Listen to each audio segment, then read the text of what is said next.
सर्दियों में देवरानी का 10 तरह का गर्मा गर्म नाश्ता ब्रेकफास्ट। सुबह सुबह का समय है। देवेश और रजत दोनों अखबार पढ़ रहे हैं। तभी देवेश की पत्नी हेमा वहां आती है। देवेश उसे देखकर कहता है, हेमा, सुबह के 7 बज गए हैं, लेकिन अभी तक हमें चाय नहीं मिली। बहू सोकर नहीं उठी है क्या अब तक?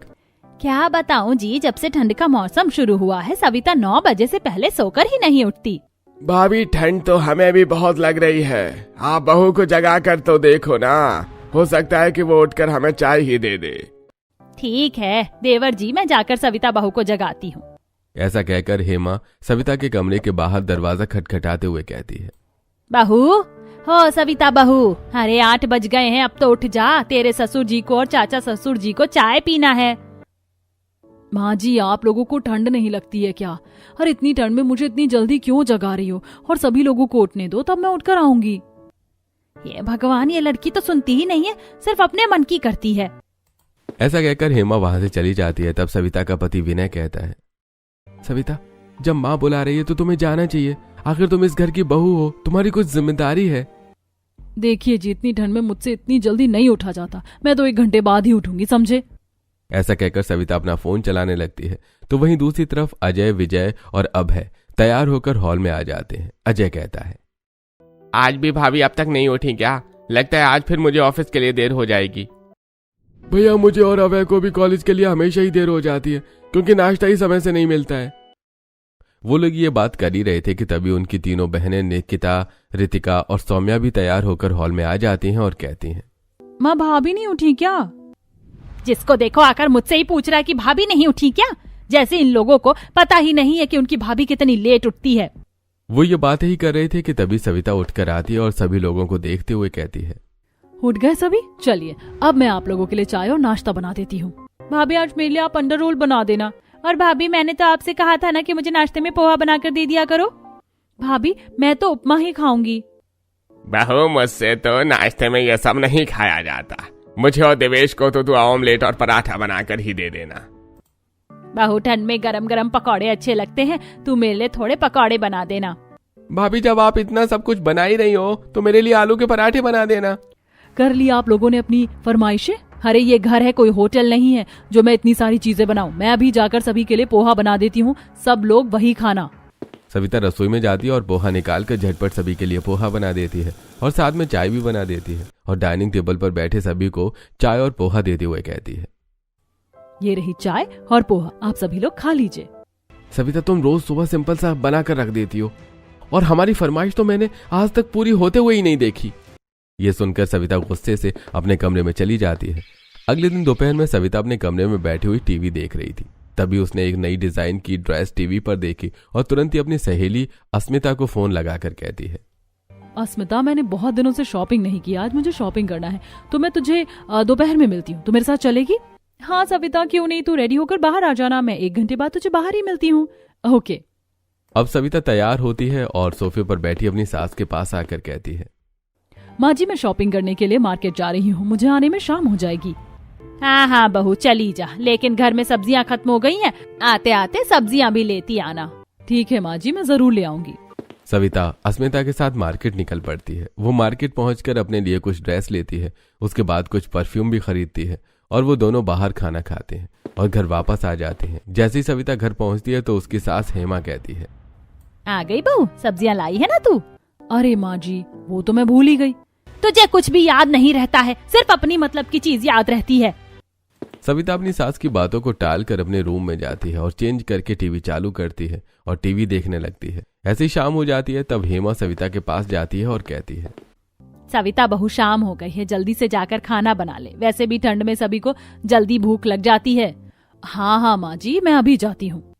सविता रसोई में जाती है और ठंड से हाथ मलते हुए अपने आप से कहती है, हे भगवान, इतनी ठंड लग रही है, ऐसा करती हूँ कि दाल चावल बना देती हूँ। अब वो दाल चावल चढ़ाती है। दाल चावल पकने के बाद वो सभी लोगों को लिए लगा देती है। दाल चावल देखकर सविता की सास कहती है, सविता बहू, ये क्या, तुमने सिर्फ खाने में दाल चावल बनाए हैं? माँ जी, आपको तो पता है कि मैं सब्जी लाना भूल गई थी और ठंड के मौसम में मैं और क्या ही बनाती। अभी खा लीजिए, कल नाश्ते में कुछ अच्छा बना दूंगी। ठीक है भाभी, कल आप अलग अलग तरह के पकौड़े बना देना, ठंड में पकौड़े खाने का मजा ही अलग है। वो पकौड़े बनाएगी, उसे सोने से समय मिले तब ना। माँ जी आप भी ना हर वक्त मेरी बुराई लेकर ही खड़ी रहती हैं। अब सभी लोग खाना खाते हैं। अगले दिन सुबह सविता रोज की तरह 9 बजे सोकर उठती है। तब हेमा कहती है, उठ गई बहू, जाकर जल्दी से सभी के लिए नाश्ता बना दे। और हाँ, तूने कल कहा था ना पकौड़े बनाने के लिए, ऐसा करना कि मेरे लिए आलू के पकौड़े बनाना। और तुझे तो पता है कि तेरी तीनों नंदों को गोभी और आलू के पकौड़े पसंद है और देवर को लौकी के, तो तू अलग अलग तरह के पकौड़े बना देना। और बहू मेरा तो पेट खराब है, इसलिए मैं पकौड़े नहीं खाऊंगा। तू मेरे लिए सूजी का उपमा ही बना देना। बहू उपमा तो मैं भी खा लूंगा। ठीक है मैं बनाती हूँ। ऐसा कहकर सविता रसोई में जाती है और बेसन का डिब्बा खोलते हुए मन में कहती है, इन लोगों को फरमाइश करने से फुर्सत ही नहीं मिलती। मैं अकेली बहू भला क्या क्या करूँ, सबको अलग अलग तरह का नाश्ता खाना है। मैं तो बस आलू के पकौड़े बनाकर रख देने वाली हूँ, जिसे खाना है वो खा ले। यही सोचकर सविता ढेर सारे आलू काटकर आलू के पकौड़े बनाकर डाइनिंग टेबल पर रखती है और सभी लोगों को आवाज देकर कहती है, चलिए नाश्ता बन गया है, आप सभी लोग खा लीजिए। अब हेमा अपनी तीनों बेटियों के साथ डाइनिंग टेबल पर आती है। सविता आलू के पकौड़े देखकर खुश हो जाती है और एक पकौड़ा उठाकर कहती है, गरम गरम आलू के पकौड़े बड़े ही स्वादिष्ट लगते हैं, चलो जल्दी से खा लेते वरना ठंडे हो जाएंगे। ऐसा कहकर हेमा गर्मा गर्म आलू के पकौड़े उठाकर खाने लगती है। तभी निकिता कहती है, भाभी आपको तो पता है कि मैं आलू के पकौड़े नहीं खाती हूँ, आपने मेरे लिए गोभी के पकौड़े नहीं बनाए क्या? निकिता एक तो तुम आराम से उठती हो और मेरी मदद भी नहीं करवाती, सारा काम मुझे अकेले ही करना पड़ता है। मैं अकेले अलग अलग तरह का नाश्ता नहीं बना सकती। ऐसा कहकर सविता अपने कमरे में चली जाती है। अब निकिता, रितिका और सौम्या भी वही पकौड़े खा लेती हैं। लेकिन जब देवेश और रजत डाइनिंग टेबल पर आते हैं तो सिर्फ पकौड़े देखकर रजत कहता है, अरे ये क्या भाभी, लगता है बहू रानी ने सिर्फ पकौड़े बनाए हैं। अरे मैंने तो कहा था कि मैं पकौड़े नहीं खा पाऊंगा, तो भी उसने कुछ और नाश्ता नहीं बनाया। रजत भैया आपको तो पता है कि वो अलग अलग तरह की चीजें नहीं बनाती है, उसने पकौड़े बना दिए, आप ये खा लीजिए वरना ये भी ठंडे हो जाएंगे। अब रजत और देवेश बैठकर पकौड़े खाने लगते हैं। तब अजय, विजय और अभय भी आ जाते हैं। अजय पकौड़े देखकर कहता है, ओहो, आज खाने में फिर ये ठंडे पकौड़े बने हैं। लगता है आज मुझे फिर से बाहर ही नाश्ता करना पड़ेगा। अरे इस घर में पसंद का नाश्ता तो शायद कभी मिल पाए। ऐसा कहकर अजय बिना नाश्ता किए चला जाता है। तब विजय कहता है, माँ ऐसे भी कौन सा बहुत बड़ा काम है जो भाभी किसी को भी पसंद का नाश्ता नहीं दे सकती, सिर्फ एक ही तरह का बनाकर रख देती हैं। विजय भैया ये तो रोज की बात है, इसमें नया क्या है? अब जो है मैं वही खा लेता हूँ, मुझे ऑफिस के लिए भी देर हो रही है। अब विजय और अभय भी पकौड़े खाकर ऑफिस के लिए निकल जाते हैं। ऐसे कुछ दिन बीत जाते हैं। रोज की तरह आज भी सविता लेट उठती है और रसोई में जाती है। तभी हेमा वहां आती है और कहती है, अरे सविता बहू जल्दी नाश्ता बना, सभी को भूख लगी है और सभी को अपने अपने काम से जाना भी तो है। हाँ माँ जी बस थोड़ा सा इंतजार कर लीजिए। तभी बेल बजती है तो सविता जाकर दरवाजा खोलती है और शीलाबाई को लेकर अंदर आती है और सभी लोगों से कहती है, आप लोगों को रोज अलग अलग तरह का नाश्ता चाहिए ना, तो मैंने आप लोगों के लिए सोल्यूशन निकाल लिया है। शीलाबाई बहुत अच्छा नाश्ता बनाती, आज से यही आप लोगों को नाश्ता बना कर देंगी। हाँ मैं ही आप लोगों को रोज नाश्ता बना कर दूंगी, महीने के 5,000 रुपए लूंगी। और एक बात और, जब मैं आएगी तो नाश्ते की सारी तैयारी आप लोगों को करके रखना होगा। मैं सिर्फ पकाएगी और सभी को एक साथ टेबल पर बैठना होगा। मैं एक एक करके किसी को नहीं देगी और एक बार नाश्ता देने के बाद सबसे पहले मैं खुद नाश्ता करेगी, उसके बाद ही दूसरा काम करेगी। तो काम वाली है या मालकिन, इतनी शर्तों के साथ काम करेगी? हमें इन शर्तों के साथ नाश्ता नहीं बनवाना है, तो जा यहाँ से। सविता मैम साहब मेरी भी कुछ इज्जत है, आपने मेरी बेइज्जती करने के लिए बुलाया था क्या? ठीक है मैं जा रही है। ऐसा कहकर शीलाबाई चली जाती है। तब सविता कहती है, माँ जी कितनी मुश्किल से मैंने नाश्ता बनाने वाली ढूंढी थी, आपने उसे भी भगा दिया। ये तूने मेड ढूंढी थी? ये मेड कम और मालकिन ज्यादा लग रही थी। कोई जरूरत नहीं है मेड लगाने की। वैसे भी हम मिडिल क्लास लोग इतने सारे पैसे नाश्ते बनाने के नहीं दे सकते हैं। देखिए अगर आप लोगों को मेरे हाथ का नाश्ता चाहिए तो मैं इतनी अलग अलग तरह का चीज बनाकर आप लोगों को नहीं खिला सकती। मैं आप लोगों को एक ही प्रकार का नाश्ता बनाकर दे पाऊंगी। सविता ऐसा कहकर रसोई में जाती है और पोहा बनाकर सभी के लिए ले आती है। सभी लोग चुपचाप पोहा खा लेते हैं और अपने अपने काम से चले जाते हैं। शाम को सविता की कुछ सहेलियां आती हैं। सविता उन्हें अपने कमरे में ले जाती है और ऑनलाइन पिज्जा ऑर्डर करके मंगवा लेती है। सभी सहेलियां मिलकर पिज्जा खाती हैं। काफी देर बातें करने के बाद वो लोग अपने अपने घर में चली जाती हैं। तब हेमा सविता के कमरे में आती है और कहती है, अरे बहू तेरी सहेलियां चली गई तो जाकर खाना बना ले, काफी देर हो गई है। ठीक है माँ जी, मैं कमरे की सफाई करके अभी आती हूँ। अब हेमा वहां से चली जाती है। सविता कमरे की सफाई करती है और फिर रसोई में जाती है। फिर वो जल्दी जल्दी वेज पुलाव बनाती है और सभी के लिए परोस देती है। वेज पुलाव देखकर विनय कहता है, ये क्या सविता, तुमने वेज पुलाव बनाकर रख दिया है? अरे खाने में कुछ अच्छा नहीं बना सकती थी क्या? नाश्ता तो तुम अच्छा देती नहीं हो, तो कम से कम खाना ही अच्छा दे दिया करो रात का। विनय, वेज पुलाव में क्या बुराई है? लेट हो गई थी इसीलिए इतनी जल्दी कुछ और नहीं बन सकता था, आप खा लो। वैसे भाभी, अगर आप लेट नहीं हुई होती तो भी ऐसा क्या ही बना देती? एक तरह का ही तो खाना बनाती हो आप। कमियां निकालना तो कोई आप लोगों से सीखे। वैसे इतने सारे लोगों का खाना एक साथ मुझसे अलग अलग नहीं बनाया जाएगा, मैं आपको पहले भी ये कह चुकी हूँ। ठीक है बहू, कल सुबह तू नाश्ता मत बनाना, मैं खुद ही बना लूंगी। तेरा बस चले ना तो हमें भूखा ही मार दे। अपनी सास की बात सुनकर सविता गुस्से से अपने कमरे की तरफ चली जाती है। अगले दिन सुबह सुबह हेमा उठकर रसोई में जाती है और नाश्ता बनाना शुरू करती है। वो अपने पति और देवर के लिए उपमा बनाती है तो अपने तीनों बेटियों के लिए ब्रेड सैंडविच बनाती है और अपने बड़े बेटे विनय के लिए छोले बनाती है। अजय, विजय और अभय के लिए वो दाल ढोकले बनाती है। अलग अलग तरह का नाश्ता बनाकर वो सभी के लिए लगा देती है। उसके बाद टेबल पर बैठते हुए कहती है, चलो आप सब लोग अपना अपना नाश्ता कर लो। सभी लोग नाश्ता करते हैं और अपने अपने काम से चले जाते हैं। शाम को अजय घर आता है तो अपने पिताजी से पूछता है, पिताजी, माँ कहाँ है? बेटा, तेरी माँ की तबीयत ठीक नहीं है तो वो अपने कमरे में आराम कर रही है। अजय हेमा के कमरे में जाता है और उसकी तबीयत पूछता है तो हेमा कहती है, क्या बताऊं बेटा, इस बुढ़ापे में इतना काम कर लिया इसीलिए पैरों में दर्द हो गया है।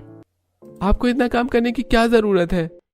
बेटा, तू तो जानता है कि सविता कितनी लापरवाह है, इसीलिए सोचा आज नाश्ता मैं ही बना लूं। वैसे आज तेरी मौसी का फोन आया था, वो तेरे लिए एक अच्छी लड़की बता रही थी। लड़की गांव से है लेकिन खाना बनाने में और काम करने में बड़ी अच्छी है। तू कहे तो बात चलाती हूँ।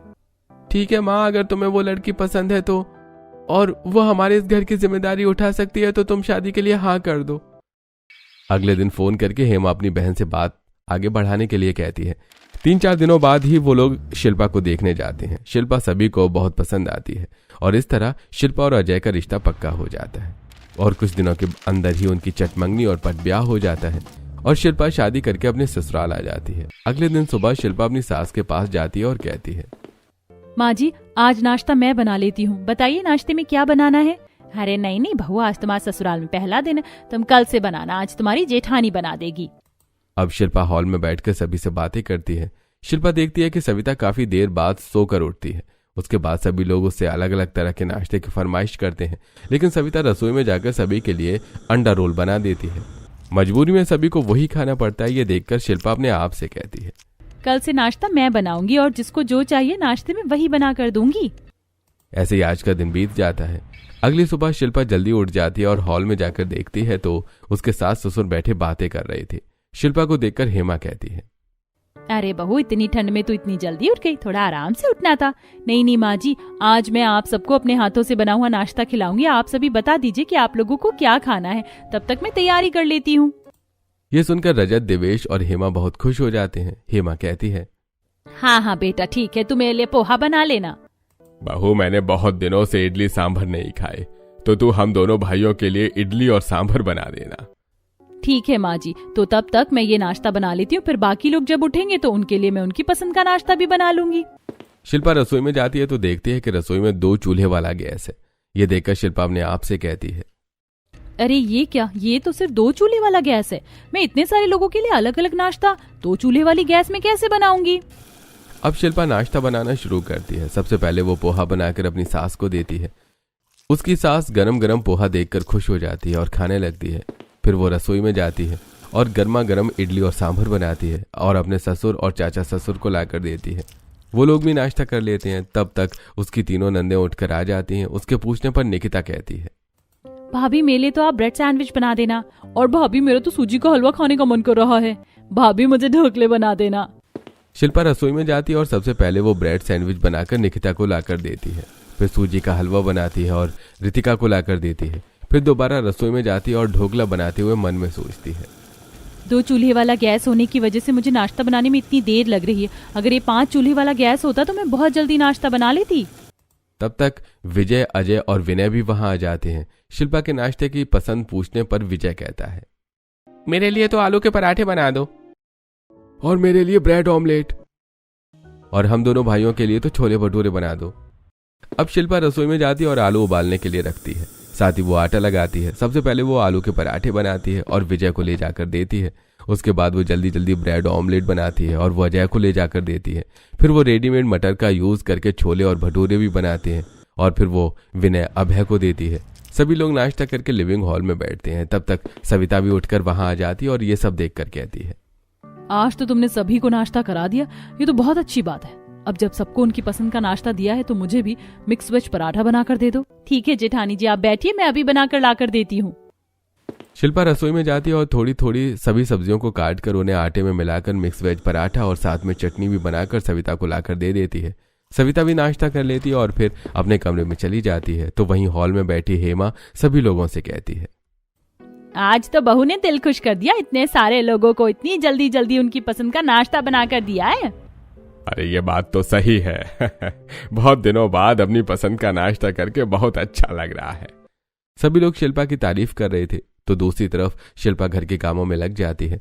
पहले वो रसोई साफ करती है, फिर बर्तन धोती है और फिर घर के बाकी काम भी करती है। फिर वो वॉशरूम में कपड़े धोने के लिए जाती है। तभी सविता वहां फोन चलाते हुए आती है और शिल्पा को इस तरह कपड़े धोता देखकर मन में सोचती है, अच्छा ही है कि शिल्पा गांव से है, वो सारे काम कर लेती है और सभी को नाश्ता भी दे देती है।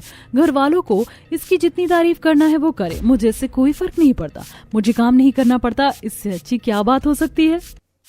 ऐसा सोचते हुए सविता अपने कमरे में चली जाती है और वो अपनी फ्रेंड मालती को फोन करके कहती है, मालती किटी पार्टी कब है, मुझे जरूर खबर करना। अब देवरानी आ गई है तो काम वो संभालेगी और मैं घूमने फिरने और पार्टी करने में ज्यादा ध्यान लगाऊंगी। शाम होते ही सविता तैयार होकर घूमने निकल जाती है। तो वहीं शिल्पा कमरे में हीटर के सामने बैठे हुए अजय से कहती है, सुनिए जी, हमारे बड़े परिवार के लिए 2 चूल्हे वाला गैस पर्याप्त नहीं है। अगर मुझे 5 चूल्हे वाला गैस मिल जाए तो मैं सुबह जल्दी सभी को उनकी पसंद का नाश्ता दे पाऊंगी और फिर किसी को देर भी नहीं होगी। ठीक है शिल्पा, तुम तैयार हो जाओ, हम मार्केट जाकर गैस, चूल्हा और जरूरत का बाकी सामान भी ले आएंगे। अब शिल्पा तैयार होती है और अजय के साथ मार्केट जाकर एक 5 चूल्हे वाला गैस, कुछ मसाले और नाश्ता बनाने का कुछ सामान लेकर घर आती है और अपनी सास से कहती है, माँ जी, अब आप देखिएगा कि कल से मैं सभी को गरम गरम और समय पर नाश्ता दे दूंगी, वो भी उनकी पसंद का। शिल्पा की बात सुनकर हेमा बहुत खुश होती है। अगली सुबह शिल्पा उठती है और सभी से उनकी पसंद के नाश्ते के बारे में पूछती है। सभी अपनी अलग अलग फरमाइश करते हैं। शिल्पा रसोई में जाती है और नाश्ता बनाना शुरू करती है। एक गैस पर वो आलू चढ़ाती है, तो दूसरी पर ढोकले, तीसरी पर उपमा बनाती है, तो चौथी पर ब्रेड सैंडविच बनाती है और 5वीं पर वो आलू का पराठा बनाती है और फिर वो सभी लोगों को उनकी पसंद का नाश्ता बनाकर परोस देती है। सविता भी सभी के साथ बैठकर नाश्ता करती हैं। सभी अपनी पसंद का नाश्ता पाकर बहुत खुश होते हैं और खुशी से खाते हैं। नाश्ता करने के बाद हेमा शिल्पा से कहती है, बहू, सभी ने नाश्ता कर लिया, अब तुम भी नाश्ता कर लो। जी माँ जी। शिल्पा नाश्ता करती है और घर के कामों में लग जाती है। तो वहीं दूसरी तरफ सविता तैयार होकर शॉपिंग के लिए मार्केट चली जाती है। ऐसी समय बीत रहा था। शिल्पा रोज सुबह उठकर अपने 5 चूल्हे की गैस पर अलग अलग तरह का नाश्ता बनाकर सभी लोगों को उनकी पसंद का नाश्ता देती। लेकिन ठंड बढ़ने के साथ साथ शिल्पा को बहुत तेज सर्दी हो जाती है। एक दिन शिल्पा की माँ का फोन आता है। वो शिल्पा की आवाज सुनकर कहती है, बेटा, लगता है तुझे बहुत जोर की सर्दी हो गई है। हाँ माँ, अब ठंड बढ़ रही है और आपको तो पता है कि जब ठंडी बढ़ती है तो मुझे सर्दी हो जाती है। ठीक है बेटा, तो मैं तेरी बहन शालिनी को कुछ दिनों के लिए तेरे पास भेज देती हूँ। इससे तेरी मदद भी हो जाएगी और वो तेरा ख्याल भी रख लेगी। ठीक है माँ, आप भेज दो। शाम को शालिनी शिल्पा के ससुराल आती है, जहाँ लोग शालिनी से मिलकर बहुत खुश होते हैं। अगले दिन सुबह शिल्पा रसोई में जाती है। तभी शालिनी भी रसोई में आती है और शिल्पा से कहती है, शिल्पा दीदी, तेरी तबीयत ठीक नहीं है तो नाश्ता मैं बना देती हूँ। नहीं नहीं शालिनी, कोई बात नहीं, मैं नाश्ता बना देती हूँ, तुम बस मेरी मदद कर दो। शिल्पा और शालिनी सभी के पसंद के नाश्ते की तैयारी करते हैं। शिल्पा गैस के 5 चूल्हे जला लेती है। फिर वो एक गैस पर पकौड़े बनाती है, दूसरे पर ब्रेड सैंडविच बनाती है और तीसरे पर वो आलू का पराठा बनाती है। चौथे पर बेसन का चीला बनाती है और 5वें पर वो सभी के लिए खीर और पूड़ी बनाती है। फिर शालिनी सभी को नाश्ता परोसती है। नाश्ता करते हुए हेमा कहती है, अच्छा किया शालिनी बेटा, जो तुम शिल्पा की मदद के लिए आ गई। वैसे भी तुम्हारे आने से घर में बड़ी रौनक लग रही है। हेमा ऐसा कह ही रही थी कि तभी सविता वहां पर आ जाती है। शालिनी सविता से कहती है, सविता भाभी बैठिए, आपके लिए मैं भी नाश्ता लगा देती हूँ। शालिनी सविता का नाश्ता लगाती है और सविता नाश्ता करने लगती है। विनय शालिनी से कहता है, शालिनी, तुम भी शिल्पा की ही तरह काम में एक्सपर्ट हो, तुम तो आती जाती रहा करो। तुम्हारे रहने से शिल्पा को मदद मिलती है और हम सभी को भी अच्छा लगता है। विनय को इस तरह शालिनी की तारीफ करता देखकर सविता को बुरा लगता है, लेकिन वो कुछ नहीं कहती। अब शालिनी रोज शिल्पा के साथ घर का सारा काम करवाती। उसे इस तरह काम करता देखकर घर के सभी लोगों के साथ विनय शालिनी भी बहुत तारीफ करता। एक दिन हेमा सविता से कहती है, सविता बहू, जब से शालिनी आई है तुमने तो घर का काम करना ही छोड़ दिया। शालिनी तो मेहमान है, तुम्हें शिल्पा के साथ काम करवाना चाहिए। माँ जी, शिल्पा इतना काम इसीलिए कर लेती है ताकि हर कोई उसकी तारीफ करे। तो ठीक है, करने दीजिए ना। ना ही मुझे इतना काम करने का कोई शौक है और ना ही अपनी तारीफ करवाने का। ऐसा कहकर सविता अपने कमरे में चली जाती है, जहाँ विनय उससे कहता है, सविता, माँ सही कह रही थी। आखिर तुम भी तो इस घर की बहू हो, लेकिन तुमने तो अपनी सारी जिम्मेदारियां छोड़ रखी हैं। अरे आप लोगों को क्या प्रॉब्लम है मुझसे? अगर शिल्पा सारा काम कर रही है तो करने दीजिए उसे। वैसे भी इतना सारा काम और इतनी सारी जिम्मेदारियां मुझसे नहीं संभलती। सविता, तुमसे तो कुछ कहना ही बेकार है। तुम्हें जैसा लगता है तुम वैसा करो। विनय गुस्सा होकर रजाई ओढ़कर सो जाता है। अगले दिन सविता अपनी किटी पार्टी के लिए तैयार होकर बाहर जाने के लिए अपने कमरे से निकलती है कि तभी वो सुनती है कि हॉल में बैठे विनय हेमा से कह रहा है, माँ, सच में शालिनी बहुत अच्छी लड़की है। उससे अच्छी लड़की हमें नहीं मिलेगी। देख नहीं रही हो, जब से वो आई है सारा घर संभाल रखा है उसने। हाँ बेटा, ये बात तो सही है। हमारा इतना बड़ा परिवार है, इतने बड़े परिवार के लिए ऐसी बहू मिलना सचमुच बड़ा ही मुश्किल है। माँ, वो बहू बनकर आएगी तो शिल्पा की ही तरह तो सारा घर संभाल लेगी। मैं तो कहता हूँ कि आज ही फोन करके आप रिश्ते की बात चलाओ। माँ बेटी की बात सुनकर सविता मन ही मन सोचती है, हे भगवान, मेरे पति शालिनी से दूसरी शादी करने वाले हैं। सविता उल्टे पैरों से अपने कमरे में आ जाती है और रोने लगती है। तभी सविता की सहेली अस्मिता का कॉल आता है और अस्मिता कहती है, क्या बात है सविता, तू किटी पार्टी के लिए अभी तक नहीं आई है? क्या बताऊं अस्मिता, आज मैंने जो सुना उसके बाद तो किटी पार्टी दूर की बात है, मेरा तो जीने का भी मन नहीं कर रहा। ऐसी क्या बात हो गई, मुझे भी बता। मेरे पति मुझसे परेशान होकर मेरी देवरानी की बहन से दूसरी शादी करने वाले। आज मैंने अपने कानों से उन्हें ये बात करते हुए सुन लिया और वो चुड़ैल भी मेरे ही घर पर रह रही है। लेकिन तूने उसे बुलाकर अपने घर पर रखा क्यों?